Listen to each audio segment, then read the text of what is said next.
With this bill, we hope to take the vital step in recognizing the worth of our workers. Ang mga manggagawa po ang pundasyon ng ating lipunan at karapatan nila na kumita ng disenteng sahod para magkaroon ng disenteng buhay. Panahon na matud pa aron ipasara ang sugyot nga dugang 100 suhulan alang sa mga minimum wage earner ilawom sa Senate Bill 2534. Kini ang nahimong pamahayag ni Senate President Juan Miguel Zubiri atol sa plenary session Pebrero 7 ning tuiga. Tumong aron maoy mamahimong tubag sa hagit sa pagsaka sa mga bili sa palaliton karong panahona nga mausab ang giuyunan sa usa ka trabahante og gasolinahan sa sama niyang minimum ra ang suhulan. Ang iskalibon mumura na lang siya og piso. Sa kamahal sa palitonon ba?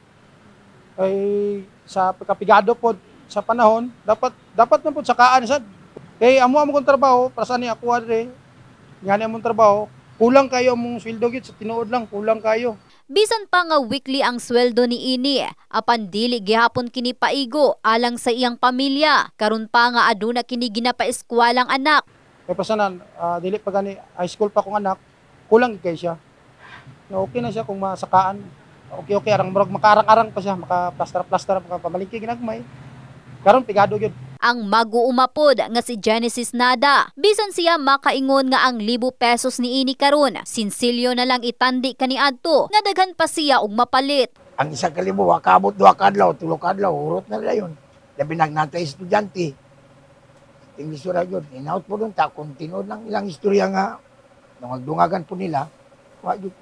Pasalamat po ta sila. Mao nga giawag karon sa maong opisyal ang uban ni ining kaubanang senador nga aprubahan kini ug paminawan usab ang singgit sa katawhan nga nagkalisod dungan sa pagsaka sa mga palaliton. Bisan pa man giaprubahan sa Regional Wage Board ang 30 ngadto sa 40 pesos nga usbaw sa suhulan. Kumita ng disenteng sahod para magkaroon ng disenteng buhay ang ating mga manggagawa.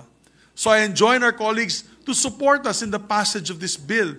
Let us make this a statement of the Senate, an action of the Senate for our people. Aksyonan natin ang tunay na panawagan ng bayan. In the heart of changing lives, kini si Russell Jean Mantile. Sa Brigada News Gensan, Brigada News.